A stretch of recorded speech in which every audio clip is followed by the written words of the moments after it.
Good morning. You are watching DeProgram with Ted Rall and Jamarl Thomas. It is Monday, June 15th, 2026. I'm Ted Rall. That's Jamarl Thomas. I'd like to be the first to congratulate the Islamic Republic of Iran on their defeat of the United States, codified yesterday. We will, of course, be making that our lead story today. Coming up at 10 o'clock, TMI show with Manila Tian and myself, a Q&A show with the two of us at 12 noon. So it's a full morning. We should get right to it. If you have questions, please like, follow, and share. Please put those questions into the live chat. Producer Robbie West will pick those questions and put them up. If they're super chats and they're Rumble rants, they will go right up automatically. So I think that's about it. What else are we talking about today? Oh, yeah. We've got Mitch McConnell is in hospital. He's 84, not doing well. So could that affect the balance of the U.S. Senate? I think it could. The Israelis are absolutely furious about the ceasefire agreement that was struck yesterday that will be signed in Geneva this coming Friday. And of course, yesterday there was the crazy UFC Trumpathon on the front lawn of the White House, which I will admit I did not watch. I will watch probably later today on my phone, but maybe others can chime in on that. Great Britain became the latest English-speaking former current Commonwealth country, obviously the ultimate Commonwealth country, to joining Australia, Canada, and also Brazil and Indonesia to ban social media for people under the age of 16. So, all right, JT, we got to talk about Iran first. The news broke yesterday. Trump got the 80th birthday present that he really wanted. He wanted a ceasefire deal with Iran, and he got one. It looked like it was going to be it looks like the 40th time was the charm. The Iranians finally confirmed the terms, and from what we know currently, this is very much along the lines of what we discussed here over the past few weeks. But you go to the status quo ante bellum, right? So basically, what did Trump get out of this war? As the song goes, absolutely nothing, right? It's like, so we go back. The only difference between now and 4 months ago is that a lot of Iranians and some Americans have died. But otherwise, nothing's really changed. Oh, and it costs a lot to refuel your car. But basically, Iran is agreeing not to develop nuclear weapons, but they get to keep their enrichment program. The details of that to be worked out later in the next 60 days. This is basically an agreement to iron out the details. The Iranians are going to get $24 billion of their frozen funds back. The weaseling, to me, says it's going to happen sooner rather than later. In terms of the weaseling and in the announcements of how this is being described by Trump. They are also, this is the big one for me, and I would imagine probably for you too, is that Lebanon is rolled into the deal. So basically, the U.S., to quote my friend Jamarl Thomas, is ordered to rein in its dog Israel and say, you can't attack Lebanon, you can't attack Hezbollah anymore. That's off the table.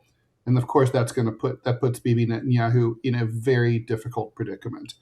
All right, what do you think about all this? I don't want to be dour. I don't want to be dour. Hour away. The Israelis can easily scuttle this deal. They bombed Beirut last night. Right. They bombed Beirut last night. Right. Beirut was supposed to be off the table. Look, from my point of view, the U.S. are run by psychopaths.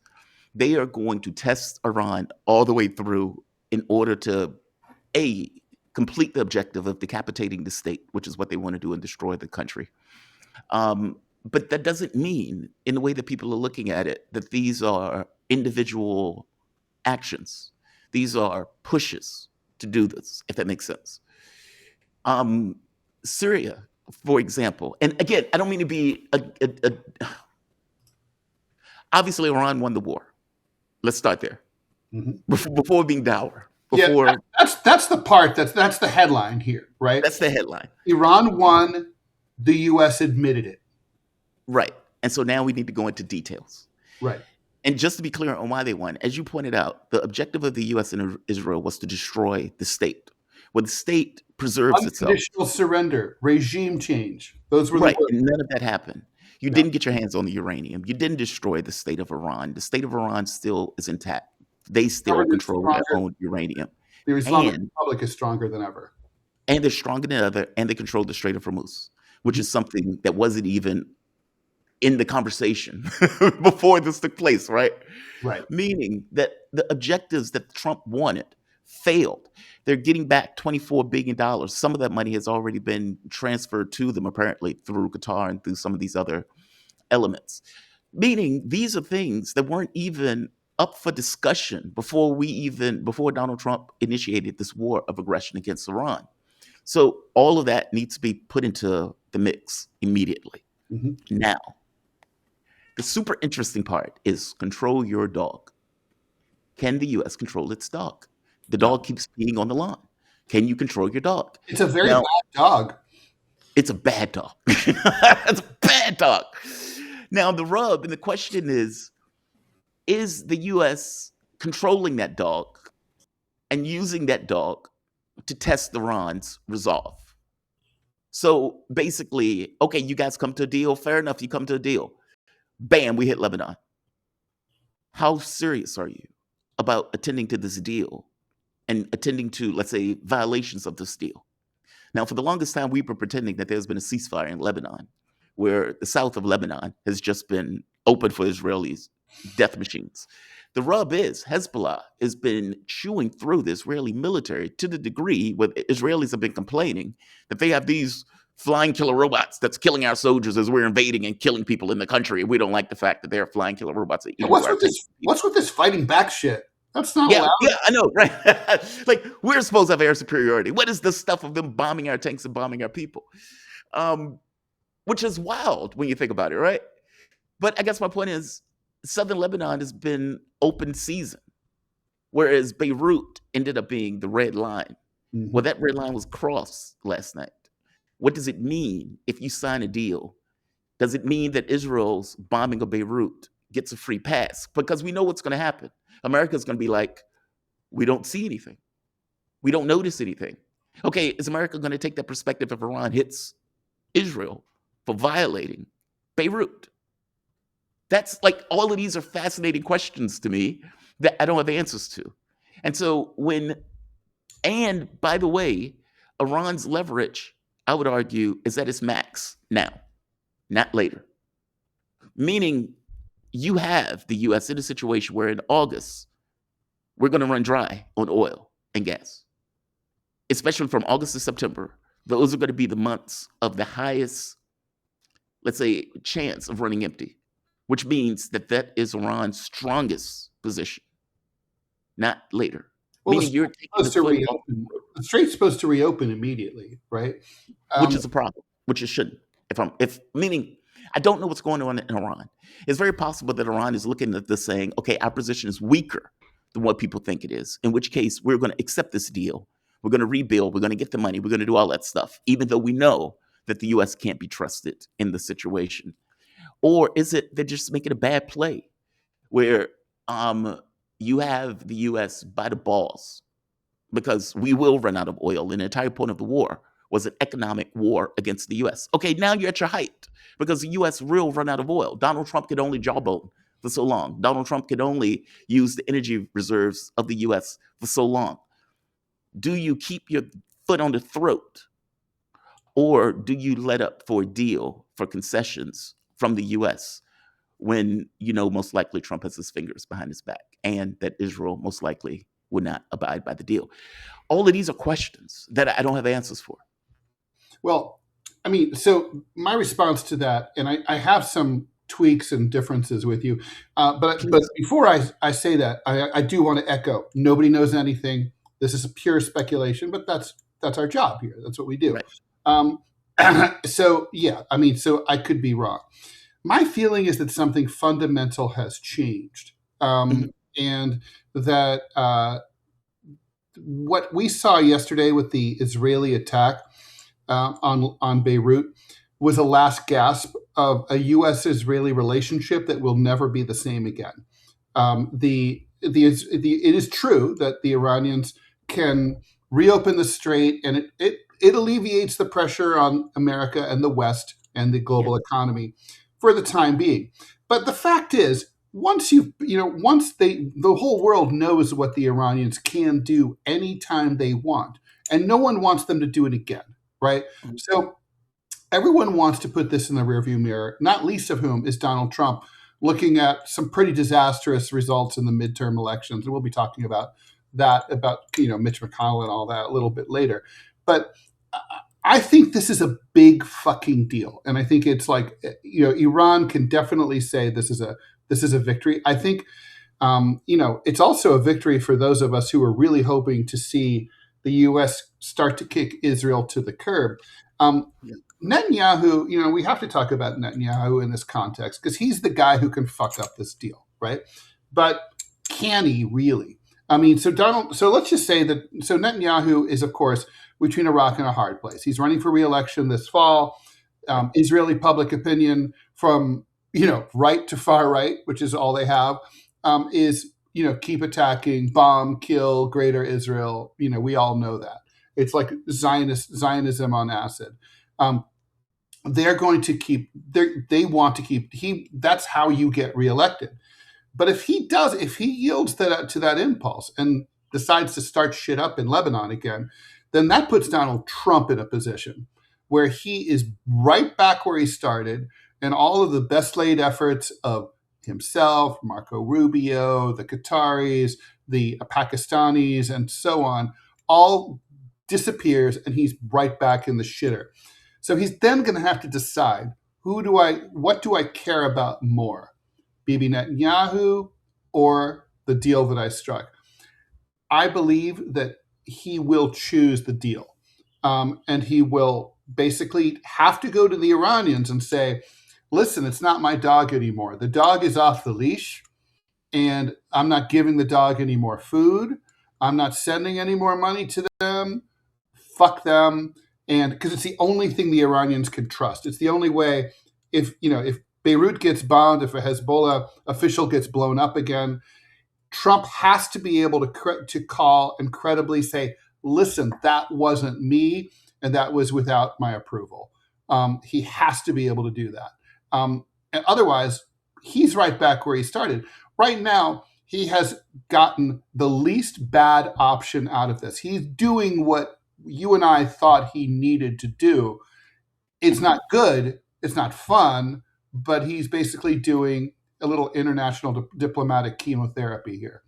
He got it. He's taking care of it. Congratulations, Mr. President. In all seriousness, you deserve credit when you do the right thing, and especially when it hurts, and that's what you've done. Now he's got to stay the course.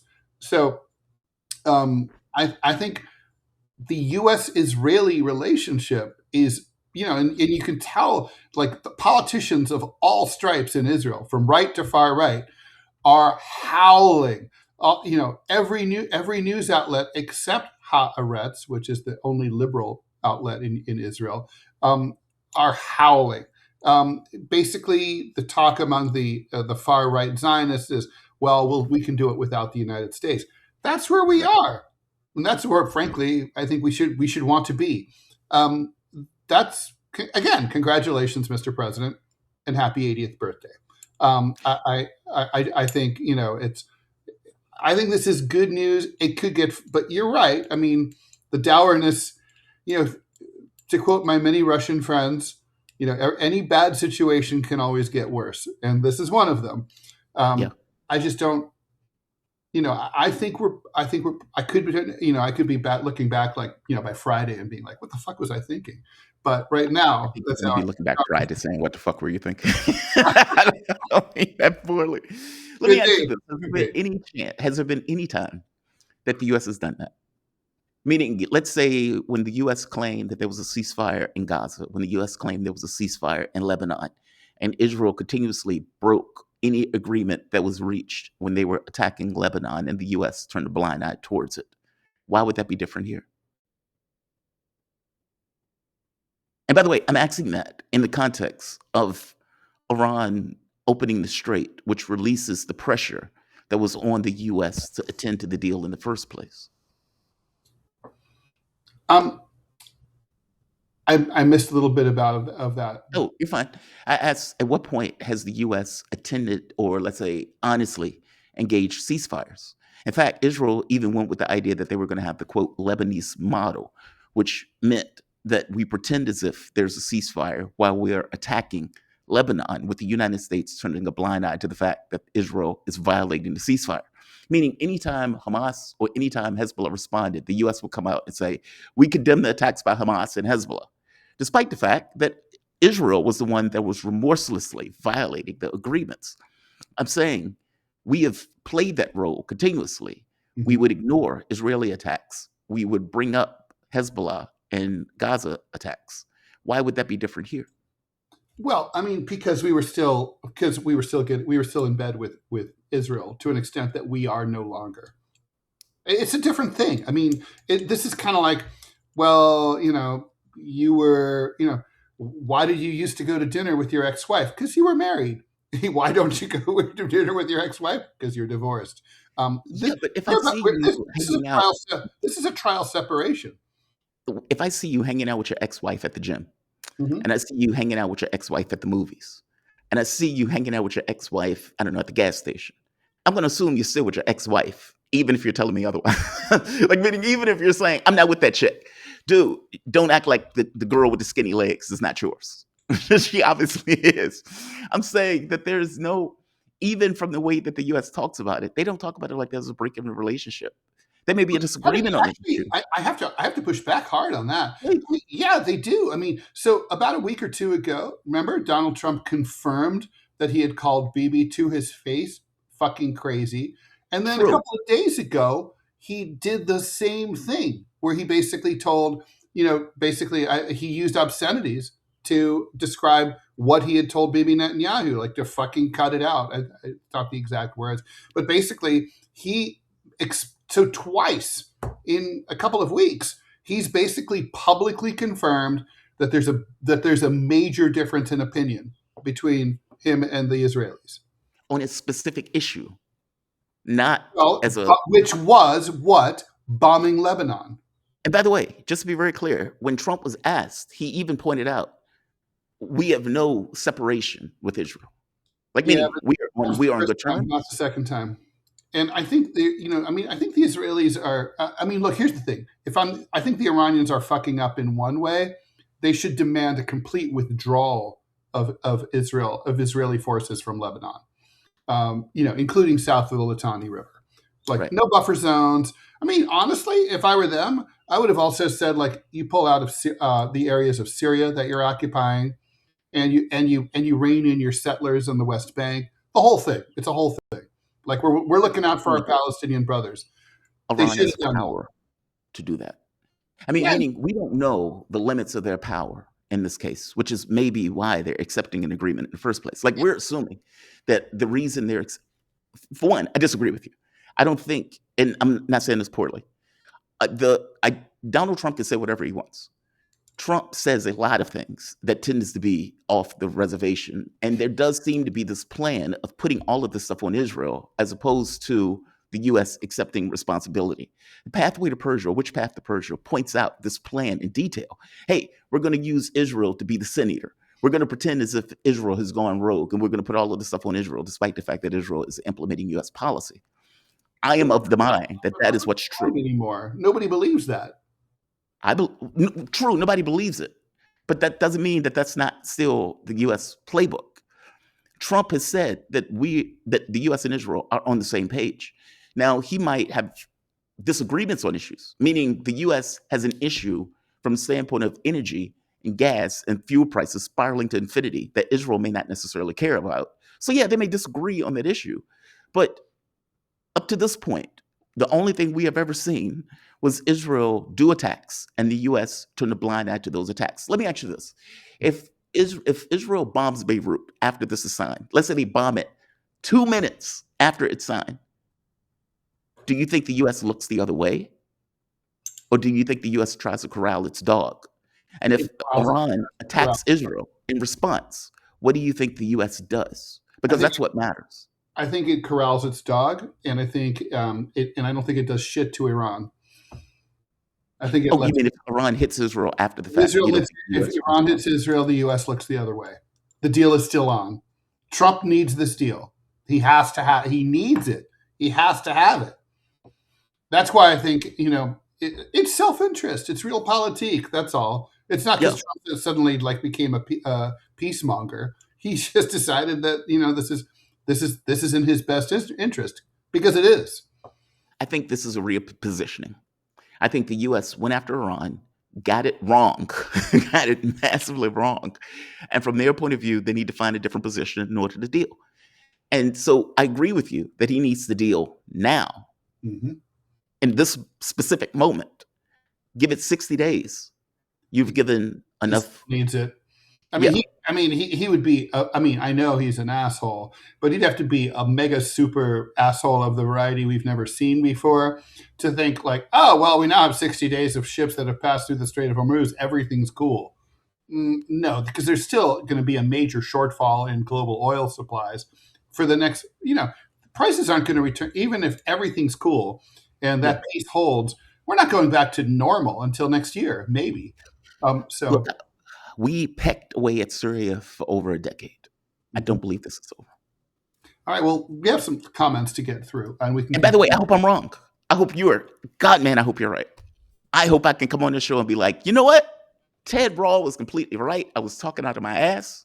I don't know. I'm talking out of my ass, even if I turn out to be right. So who knows? Right? I mean, we're. I mean, because we don't really know what's going. I mean, here's the thing. I don't know if Donald Trump knows what he's going to be thinking in 2-3 weeks, but he's very reactive.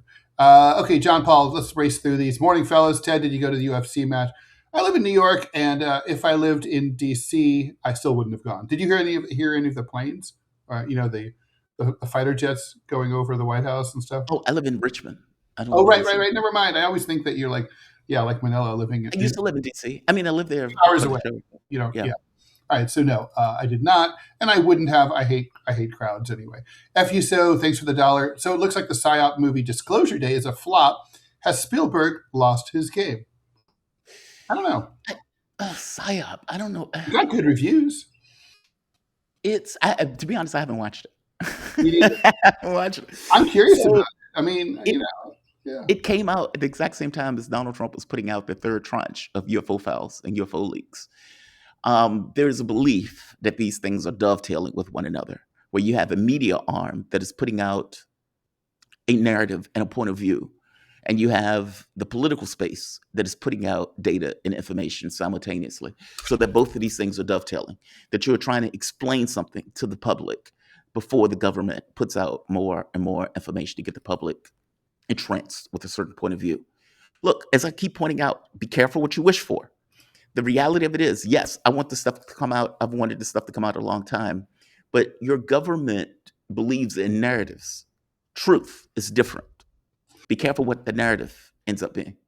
That's the part that concerns me more than anything else, if I'm being honest. Couldn't agree more. Listen, we have an amazingly generous Sneaker Dad donation of $100. It really does mean a lot. Thank you so much, Sneaker Dad. Thank you. And Sneaker Dad's comment is Iran should push to have Israel sign the nuclear non-proliferation treaty. Yes. I was saying that on Twitter Yes. over the weekend, and it went. My post went a little viral. Tens of thousands of views and thousands of comments, mostly from angry Zionists who were basically calling me some version of retard. And but there were many likes as well. And there was no one who could argue. Basically what I had said is that Israel should be forced to give up its nuclear arsenal as well as long range missiles. If Iran can't have them, why should Israel have them? I mean, no country has attacked its neighbors more than Israel has. So, they're a dangerous country. And, the only response was, well, they haven't nuked anyone yet. That's a small comfort. Yeah. I mean, we know it's crossed their minds from the Samson option stuff. The mere fact that it's crossed their minds is kind of like reason why they shouldn't be allowed to have it, really. But what do you think? I mean, I agree with you. I don't even know why it's a question. And the fact that angry Zionists are responding is more of an incentive to get rid of them, not less, right? This is like the Rick and Morty thing. It's like your condemnation fills me with the pride that of a thousand burning suns. It's kind of like that. I I define myself by my enemies. If you guys are against it, then that is more of a reason to be for it. The idea that we're supposed to be overly concerned about Iran's quote unquote ability to get nukes, but we're supposed to turn a blind eye to Israel actually having nukes is outrageous. The US government knows they have nukes. The US government is pretending like they don't know that they have nukes when everybody and their mama knows it's the most open secret on the planet. Why should they have them? They, Why should they have them? They're they untrustworthy as a country. I don't even think they should exist as a country, let alone have nukes. By the way, I always love the idea that, like, calling for the state of Israel, according to these Zionists, is the same as calling for the genocide of the Israeli Jews who live there. It's like lots of nation state. Getting rid of a nation state does not mean getting rid of the people who live in the borders of that nation state. Exactly. They're not the same thing at all. And it's like, those are different things. Of course, unless you really believe that the only thing that's keeping them alive is the existence of that nation state, which I think is a fantasy. It's just not true. It's paranoia. Israel at some point has to act like a normal state. Mm-hmm. And this idea where we don't define our borders, we can attack our neighbors. We're trying to create greater Jerusalem or greater Israel. And for that, we need to destroy Jordan, parts of Egypt, et cetera, et cetera. This is a fantasy. An apartheid regime. I mean, it's the only one on the planet.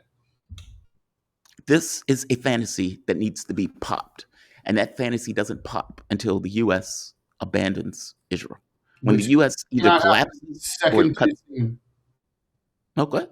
Cannot happen a second too soon. Yeah. Montana native. I think it's either that or it's mountain native. Thanks for the $5. How about them Knicks, Ted?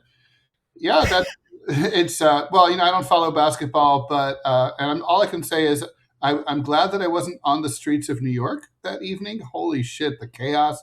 The Knicks won. Did they win or lose? The Knicks won. Yeah, they won Game 5. The city erupted in festivities and a lot of violence. Someone was stabbed. There were some shootings. 3 school buses of all things were set on fire. Yeah, there was rioting, basically. Celebratory riots. It's like, guys, this isn't soccer. This is basketball. What are you doing? No, I like. Part of me likes the ruckus. I don't want them burning school buses and stuff like that. But part of me finds that, I don't know. It's like we won, and now we're going to trash New York to get across. Oh, it was bad. There was video online of a viral video of the driver of one of the school buses who was like a young black man, and he was crying, and he was trying to protect his bus, and he said, "That's going to come out of my paycheck. That's going to come out of my paycheck," which obviously is not true. But still, he was really upset. Like, he was asking people not to do that. And obviously they shouldn't burn school buses. No, burn a bank. Yeah. Why do you think they never do stuff like they attack poor neighborhoods, which is always wild to me. Yeah, that's right. It's like it's there's the Dead Kennedys song called Riot, and it's like about people burn down their own neighborhoods instead of going into the enclaves of the wealthy individuals and corporations who are really oppressing them. Yeah. You're going to do it. I mean, if you're going to protest. Yeah. Burn down shit nobody cares about. Yeah. Hurt the people and things that have it coming, Yes. Yeah. I don't. It's very strange to me. Let's see here. This is hilarious. Anamando Raki.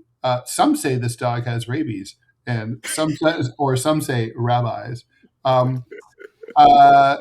A. Lee, funny thing is the people in the U.S. government, if asked, would say they don't trust the U.S. government, but they expect foreign countries to trust it. God, that's true. That's so good. Yeah, it's true. I mean, if you were being audited by the IRS, you probably wouldn't have a very good feeling about it that you were going to be treated fairly. If you get pulled over by the police, you're probably not, looking forward to what's about to ensue when the cop Right. walks over to your window. And yet, we're like, we expect other countries to think like, oh, it's the U.S. government. They could, their word is their bond. I mean, like what? Yeah, which was, I don't Uh, know if it was true at one point. It's damn sure not true now. March 1661 brings up an interesting side point. Methinks China whispered in Iran's ear. Why? I don't think so. Because I think, look, Iran has, over the course of this, has prized its independence. And by Mhm. the way, even from the standpoint of a deal with Russia for security agreements, they didn't even do that because Yep. their thing was our independence matters that much to us. I don't know if China whispered in their ear. China whispered in their ear to say what? No, I mean, I could see China whisper. I think China stood aside. When your enemies are fucking up, that's Napoleon, right? Let them. Stand aside and let them do it. I think that's all that's happening here. The Chinese certainly were like, they would have been happy to broker a peace deal, and they're still waiting for their chance to do that. But I think they were not seriously involved here. There needs to be guarantors to this deal, though. I mean, that's the, Sorry. and that's a risk. That's a Dual, risk. Go ahead. Go ahead. I was going to do a comment. Sorry. Go ahead. I'm sorry. There's a little bit of a Oh lag. no, you're fine. I was just saying, if you're going to really make a deal, on some level, you may need guarantors. The only people who will be guarantors will be China and Russia.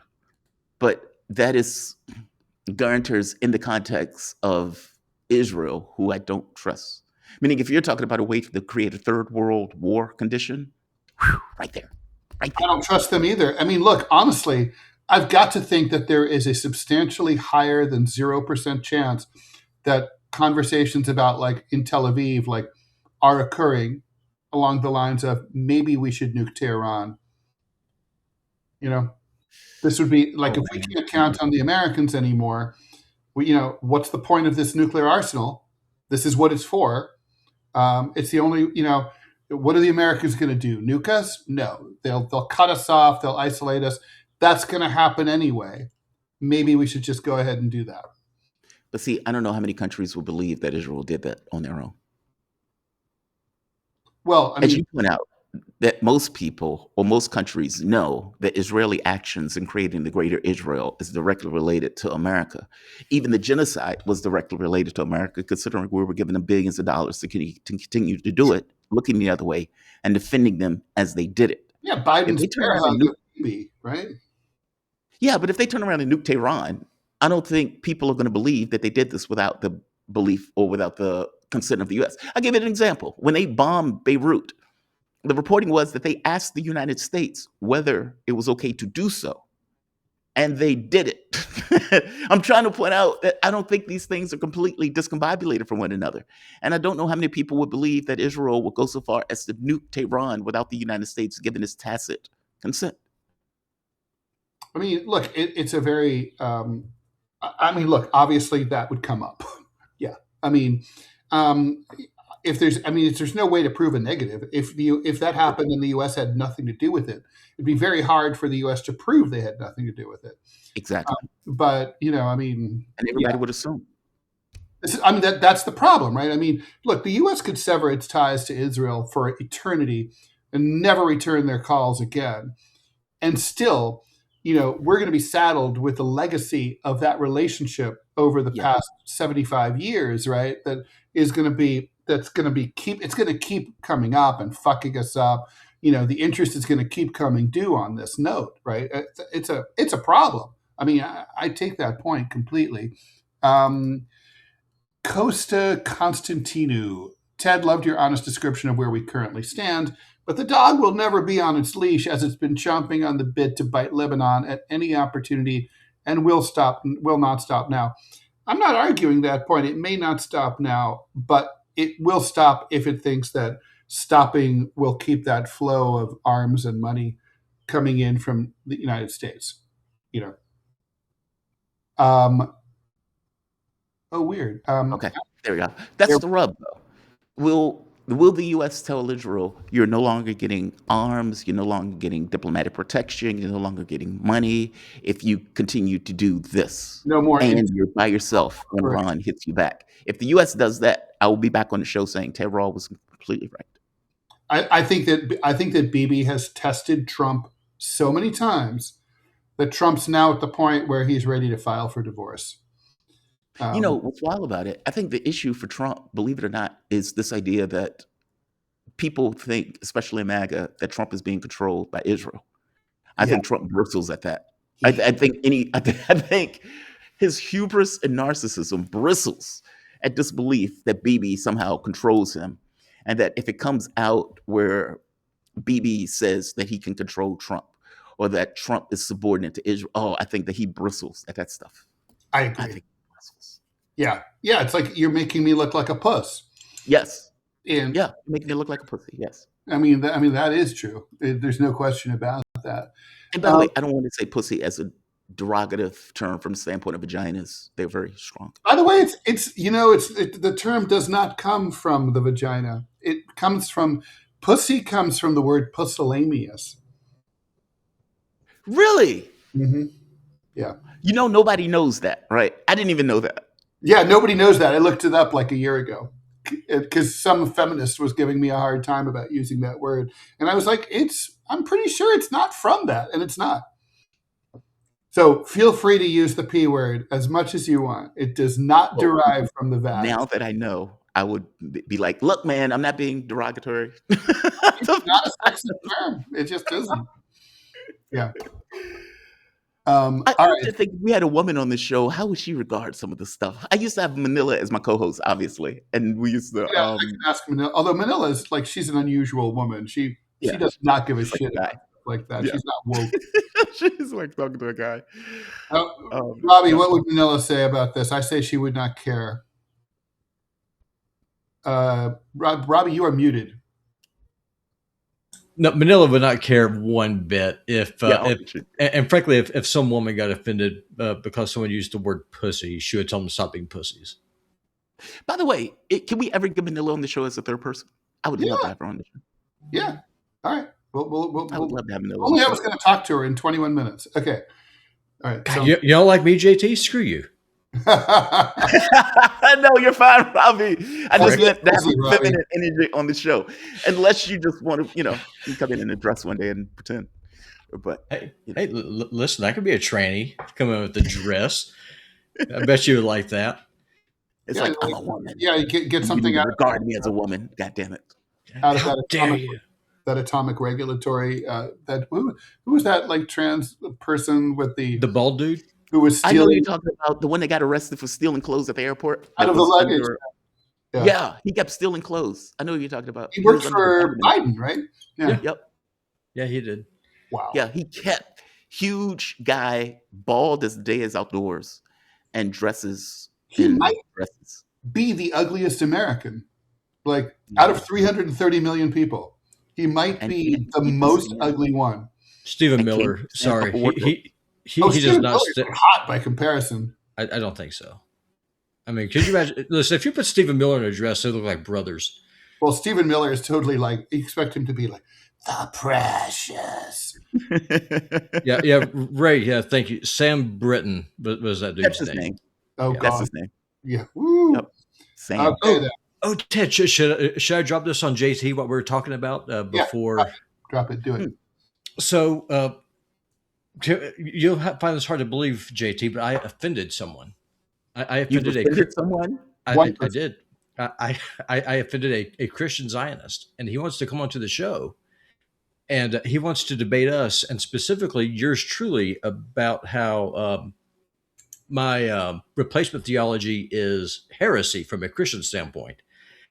And if the viewers are all about it, if you're all about it, I would like to extend this guy an invitation for the sole purpose of putting him on a cross publicly for the whole world to see. Fair enough. I mean, it's up to y'all on this one. I'm down for whatever everybody else goes with. We're not going to do an hour. We'll do like 15 minutes. But no, I mean, it would be short and it'll be easy because, well, Zionism is just a retarded thing to believe in anyway. So It is retarded. it'd be like kicking a wet dog. Yeah, I mean, yeah, the whole Hasbara thing, right? It's like, you know what Hasbara is, right? Yeah, unfortunately, yes. I mean, basically all it's about is just flooding. It's verbal abuse. It's literally like, we will flood you with, just garbage words over and over and over and over and over until you just get tired and you go away. It's not about engaging or educating or trying to move the needle forward or having any kind of constructive debate or convincing you of anything. It's just it's verbal bullying. And it's an argument to show that there's an argument, if that makes sense. It's a beat your wife argument of sorts. It's like there's some, like, for example, when we're having a conversation, we're trying to come to some kind of agreement, or at the very least to understand where people are coming from. Right. That's not about that. That's about, we have a political objective in order to steal as much territory as possible, and we need people out there, soldiers, linguistic, verbal soldiers, in order to try to justify it. We're not trying to have an agreement of sorts. We're trying to project a point of view. That's all. A brutal, bashing point of view of why it's okay for us to steal this land and territory. That's all it is. It's not about agreement. It's not about understanding. It's not about any of that stuff. Well, I'm pretty sure that thou shalt not steal is one of the commandments, and also thou shalt not kill is one of the commandments. So if you're doing both of those things, odds are you're probably not doing this the right way. But it's not stealing if you take someone's stuff that God promised you. Yep. Yeah, God gave it to you. Yeah. Which God? Rim fan? Sorry, I don't worship that dude. Oh, and by the way, JT, that's the argument, right? God gave us this. Yeah. By the way, JT, you're 100% right. Ted, I love you, brother. You are so wrong. That dog is not going to behave. We'll see. All right, I always like being in the minority. The dog is going to behave. All right, the dog owns Congress. But JT's always had the point of view, and I agree with him, that the U.S. controls Israel. It's not the other way around. Yeah. But no, absolutely not. And listen, JT, no, this might play to your case, because I solely believe that Israel calls the shots and that they own Trump, they own Congress. And if you're a narcissist like Trump, that's got to burn his biscuits. I agree with you. The thing is, though, Trump's not the one in charge. So who cares what he thinks? It's not about him. It's about who controls the Uniparty. The Uniparty is controlled by the Jewish lobby. Let's be honest here. Let's call it what it is. All right, guys, we have other stuff to talk about. Otherwise, I would be asking you is, how do you explain this current deal? But all right, we got an ad to do. We haven't done a lot of ads lately, so I am going to go ahead and take this one for Rumble Wallet. We hear a lot about crypto, but here's the part most people miss. Crypto was created so you could actually own and control your own money. After the 2008 financial crisis, Bitcoin was designed as an alternative to banks. So instead of a bank holding your money, delaying transfers, or limiting access, you're in control. And if you've ever had to wait for a transfer to clear, you felt that problem. Now, fast forward to today. Everyone's heard of crypto, but getting started still feels complicated. That's exactly why we use Rumble Wallet, and we do. You can donate through to our Rumble Wallet and pay through Bitcoin. It takes all that complexity and makes it simple. Choose what you want: Bitcoin, dollar-backed stable coins, or even digital gold backed by real gold.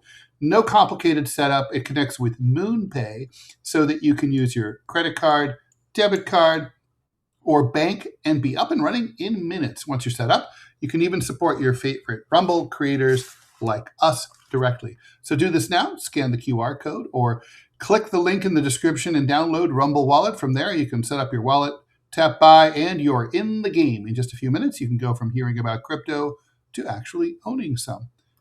Can I bring up a comment that somebody made? Please. All right.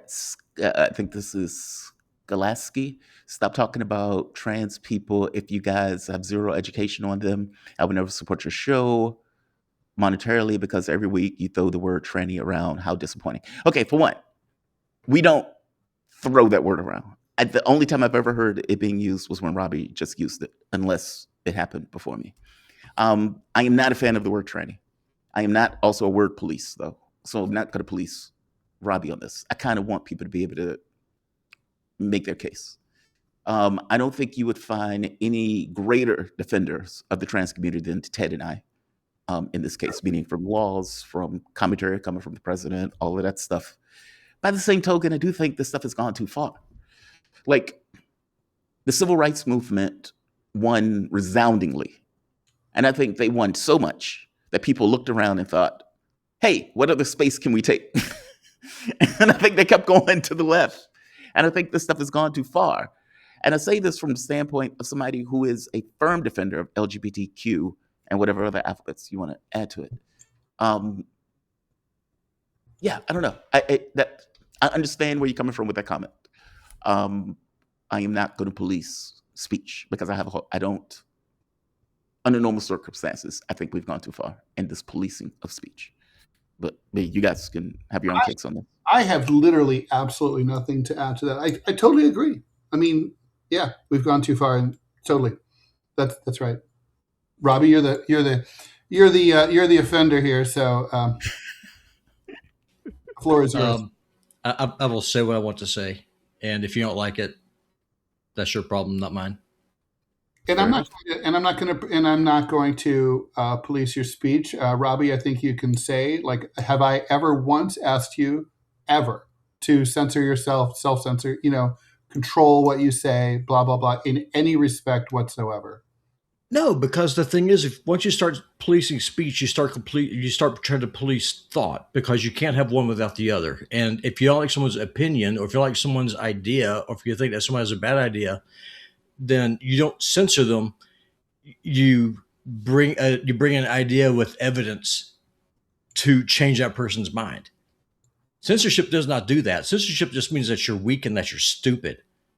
So if you want to change my mind about it, then censorship is not the way to do it. And to Ted's point, what you do in your house, I don't care about. Who you sleep with, I don't care about. What you do in the privacy of your home, I don't care about. But if you start demanding with a bayonet point, using the power of the state, that I must accept what you consider reality whenever you can't even accept yourself for who and what you are, you're never going to win that on me. So, yeah. And also, I am a fundamentalist Christian. Christianity says it is wrong. I will stand on that. And again, if that offends you, well, I'm sorry to hurt your feelings. No, that's a lie. I'm not sorry to hurt your feelings, like, at all.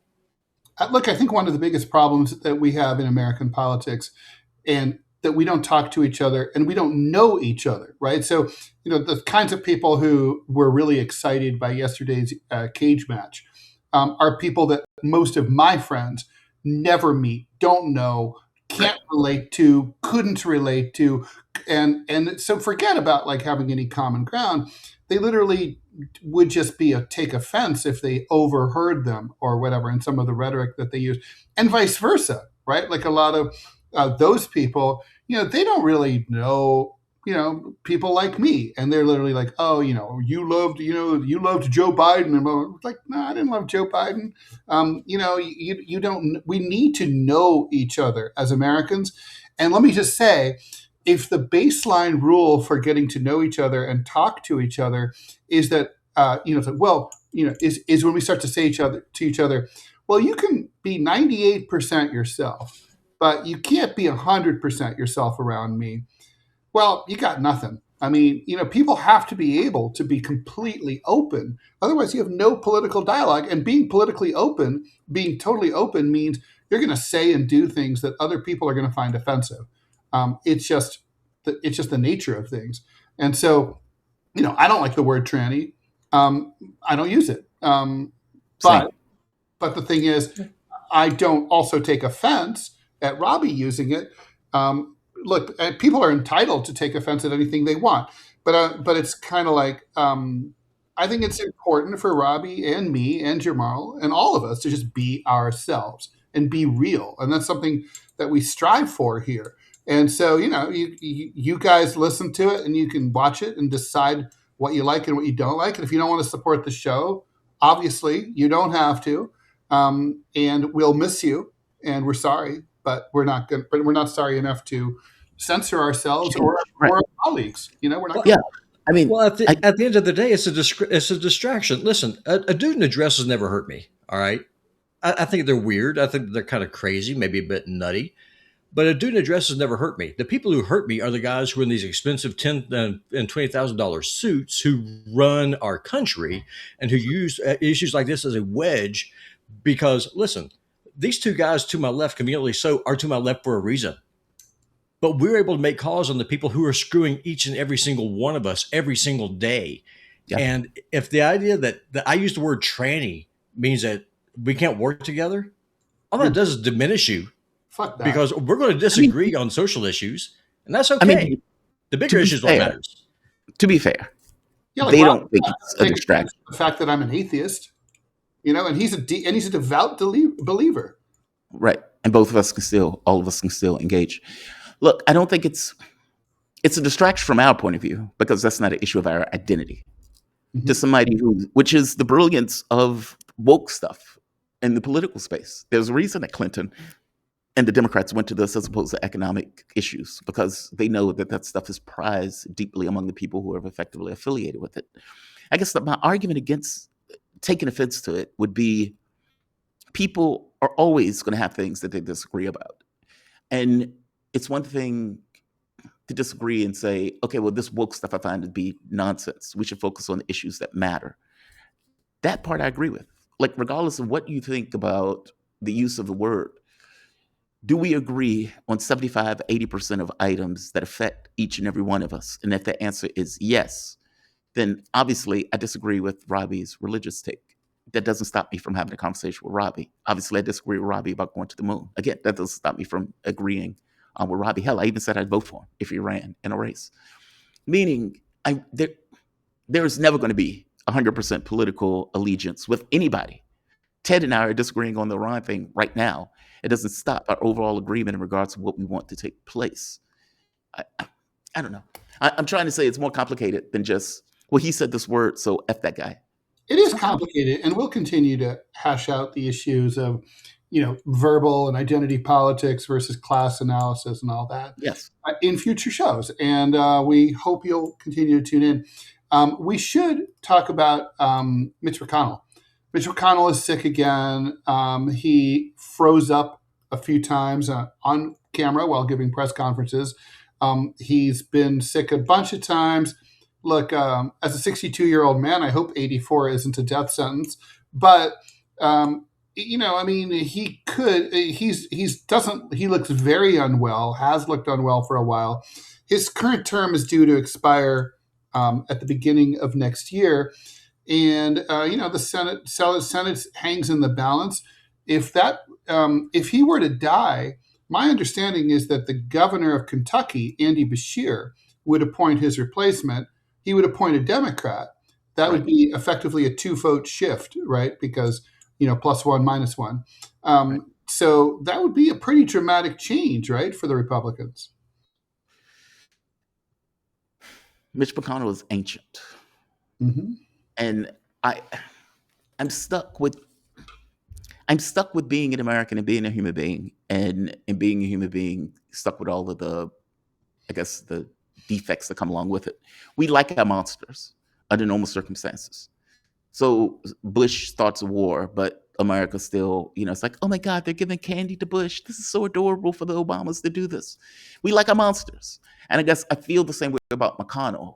McConnell is a monster, just like many of the other ones. Even though as a human being, I feel some kind of way about him being about to drop dead. That being said, putting the emotion to the side, because oftentimes I'm distrustful of emotions, and this is exactly why. The reality of it is McConnell is a monster. McConnell will drop dead at some point, and hopefully Bashir can put in somebody who puts a chill on Trump's behavior. I'm struggling saying this because I don't really believe the Democrats are going to do anything with it. I guess my thing is, does this, or at the very least, hold up what Trump is doing? Does it bring us closer to getting some kind of agreement to stop the war, where the war powers resolution is used, those type of things? But I don't know. My feelings for McConnell is based on familiarity, not because of sympathy or anything like that, if that makes sense. Agreed. Again, I have nothing to add to that, so it's good. 2 other stories and some more comments. These are very quick, though. Trump wants to link the Save America Act, which is going to require proof of citizenship in order to vote, to renewing the Section 702 of FISA. I'm like, I don't want either one. So Right. um, Right. I don't understand. I'm like, what's the strategy here? Do you understand it? Because I don't. I don't get it. I mean, maybe he thinks that Congress wants FISA, and so he can force in the Save America Act. This is not about America, though. Let's be very clear. No. It's going to force, by the way, all the women, ironically, most of whom are Republicans, who change their names to match their husbands, to change their names, right, to their husbands' names, because they won't be, their birth certificate is what is the main proof of identity that most Americans use to prove that they were born in the United States. A lot of Americans don't have passports, so they would have to go to court and prove that they changed their name or get like some kind of writ from the court that said this is who I am. And I mean, it would disenfranchise a lot of Republican women. It's a really, I mean, it's stupid. I really don't have a problem with the Voter ID Act, which would just be like, I'll bring an ID, like a state issued ID. I don't have a problem with that at all. But that's not what the Save America Act is. It's a Prove Your Citizenship Act, which is not the same thing at all. I don't have a problem with a voter ID, providing that the voter ID is mailed. In Virginia, it should be free. Yeah, they mailed the voter IDs to people to ensure that each person had the voter ID, or at the very least, where a person can go and get the voter ID. I don't have an issue with it if it's free. People should be able to get them too, Yeah, agreed. So I don't have an issue with that.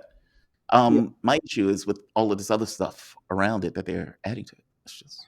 And let's see. We'll do a few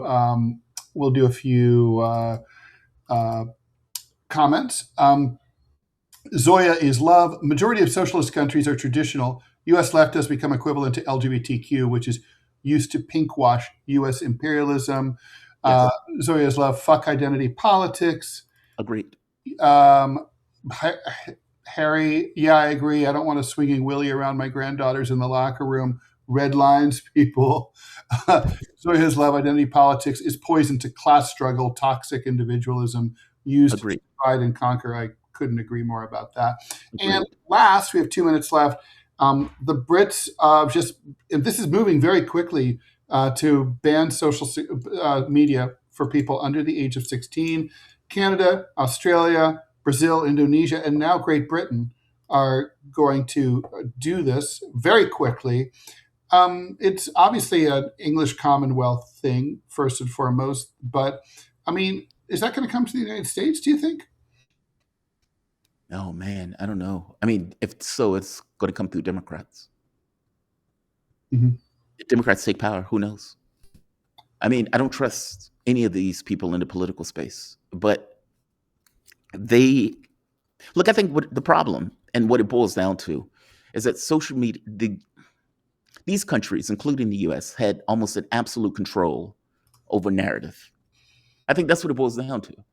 And that from the standpoint of social media is a way of destroying any individual narrative that somebody is coming up with, because those narratives immediately get bifurcated and challenged in a way that wasn't necessarily true, let's say 10 years ago or 5 years ago, even, give or take. I think on some level, this is a way to, keep track of people, basically to get identities of individuals once they get online, whereas now many of the people are anonymous. But 2, more to the point, control. I think it's about control. We'll see. Yeah, even if people are thinking that social media is making them miserable, which I believe is true. I agree that the solution here is one that's going to just increase government control. Everyone, thanks so much for tuning in to DeProgram. We're here at 9 a.m. every morning Eastern time. We'll be back tomorrow. Stay tuned for TMI coming up right now. And in 2 hours from now, JT and Robbie and I will be back with our politically incorrect brand of political commentary at 12 noon Eastern time and 2 hours from now on YouTube and Rumble. Thanks so much for tuning in, and we will see you then. Bye. Have a good one, guys.